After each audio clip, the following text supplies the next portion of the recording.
Righto. And Luca was holding. Yeah, Luca's been holding it a while, and thank you very much. Luca? Luca from New York. Hello, how you doing, guys? Thanks for waiting. Yes, thank you. Yeah, I love your show. Thank you.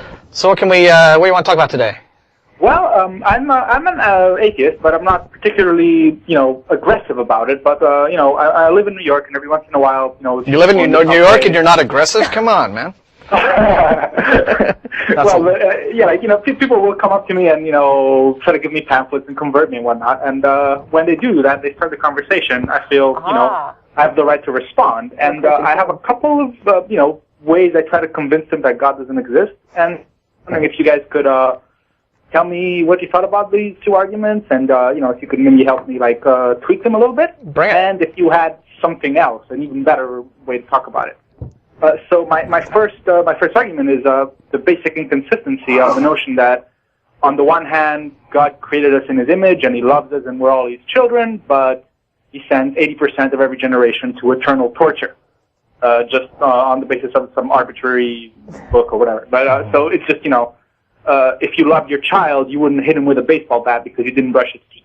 Right. So it's like a fundamental inconsistency. It just doesn't make sense that He would do that. Okay. And then my other argument is let's put the case that it's 100% true that it's God that faxed the facts of the Bible into the brains of the people that wrote it. It's divinely inspired, blah blah blah, and miracles are true and all that, right?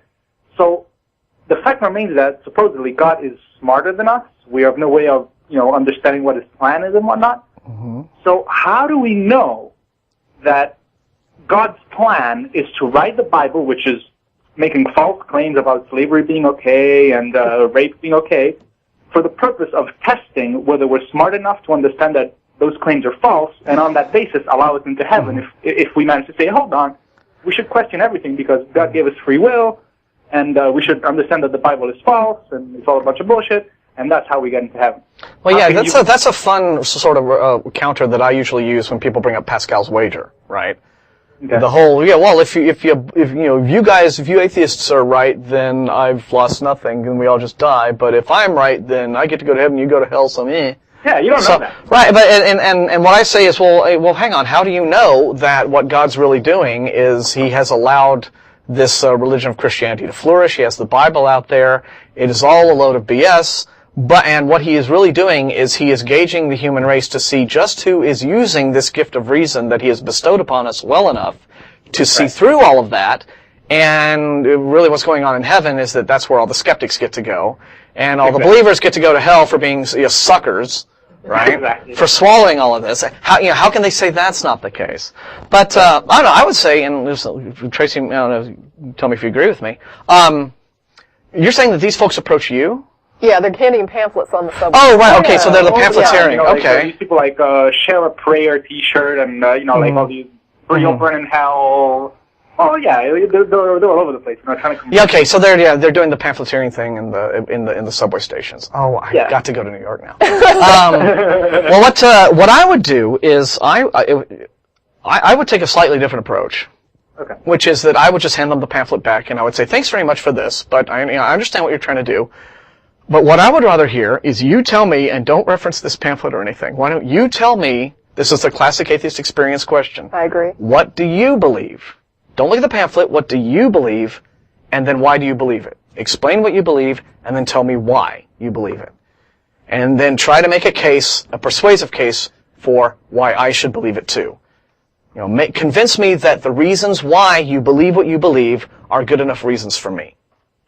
Because a trap that atheists can often fall into when you're arguing with Christians and theists is that you end up bringing up all of these either doctrinal or points about, well, if God's really like this, then why doesn't He do this instead of that other thing? And it's just a quagmire of presupposing God is already existing. Yeah. And it leads into what we're talking about, our general subject of the show today, just sort of apologetics fail, where you're just giving them, because He's a made-up being in the first place, or because they have failed to establish that He is not just a made-up being, you're simply giving them a free ticket to just make stuff up in response to your questions. Well, why does God allow child rape? And then you get William Lane Craig's thing where, well, God, as you said right here in one of your examples, He's beyond our understanding, right? God has reasons that we don't get because our puny human brains, which He created, so you would think He would have made them better, and more functional. But apparently He made us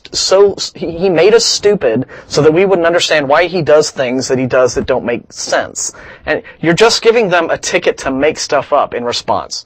So I would just, put them on the spot. They've got the burden of proof, not you.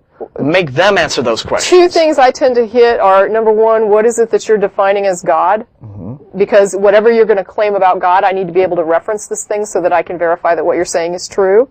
Mm-hmm. So whatever you say about God, I've got to be able to go over here and examine that God and say, I agree or don't agree with what you just said about it.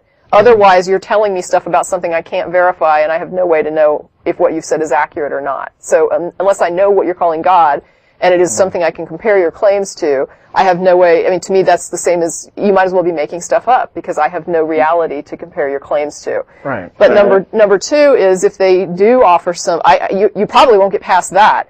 But if you do get past a definition of God that you're willing to accept, at that point, you can't move into proofs such as an inspired Bible because there's this reality that things that don't exist can't be the cause of other things. So that means that when somebody says, I accept the Bible as an inspired book that demonstrates God, the reality is, if there is no God, then that is not a book that is inspired by God. So first we need to establish whether or not there's a God, then we can make a determination about whether or not that God would be responsible for writing this book.